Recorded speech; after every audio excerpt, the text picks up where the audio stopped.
Next நீங்கள் சொன்னது மாற்றுத்திறனாளிகளுக்கான திருமண தகவல் கேட்குறக்கே புதுசாக இருக்குது. அதை பற்றி கொஞ்சம் சொல்லுங்களேன். இது கொஞ்சம் புதுசு தான். நிறைய பேர் இதுலேயும் பண்ணிகிட்டு இருக்கிறாங்க.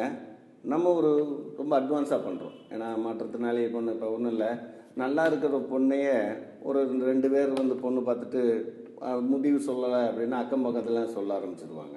என்ன சித்தி மாப்பிள்ளை ஏதாச்சு என்னன்னு தெரியல 2 பேர் இப்படிலாம் இருக்கும். ஒரு மாற்றுத்திறனாளி பொண்ணு அந்த மாதிரி ஒரு சம்பவங்கள்லாம் நிறையா தாண்டி இருப்பாங்க. அதெல்லாம் நிறைய இருக்கும்.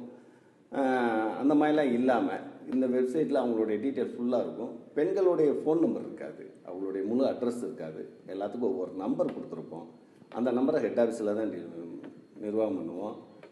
பையனுடைய நம்பரும் நம்பர் தான் இருக்கும், பையனுடைய ஃபோன் நம்பர் வேணா இருக்கும். அப்போ ஒரு பையனுக்கு ஒரு பொண்ணை பிடிச்சிருக்கு அப்படின்னா அந்த நம்பரை சொல்லி எங்கள் ஹெட் ஆஃபீஸில் அவன் மெயில் பண்ணி தான் கேட்கணும், ஃபோன் பண்ணி கேட்கக்கூடாது. மெயில் பண்ணி என்னுடைய விலாசம் எது அப்படின்னு அவனுடைய டீட்டெயில் கொடுத்து கேட்கணும். கேட்டு நாங்கள் அந்த பொண்ணுடைய டீட்டெயில், அவங்க அப்பா நம்பரோ அவங்க அம்மா நம்பரோ எங்ககிட்ட இருக்கும், ஏற்கனவே கொடுத்துருப்பாங்க, அதை கொடுப்போம்.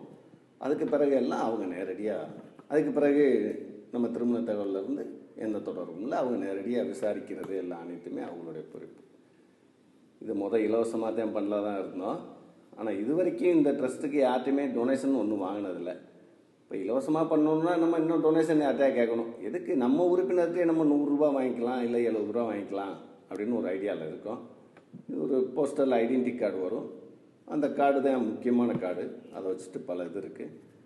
அதுக்கு ஒரு 75 ரூபா சார்ஜ் வருது. பார்சலுக்கு 25 ரூபா போயிடும், 50 ரூபா இந்த கார்டு அனுப்புறதுக்கான செலவு, இது நிர்வாக செலவு.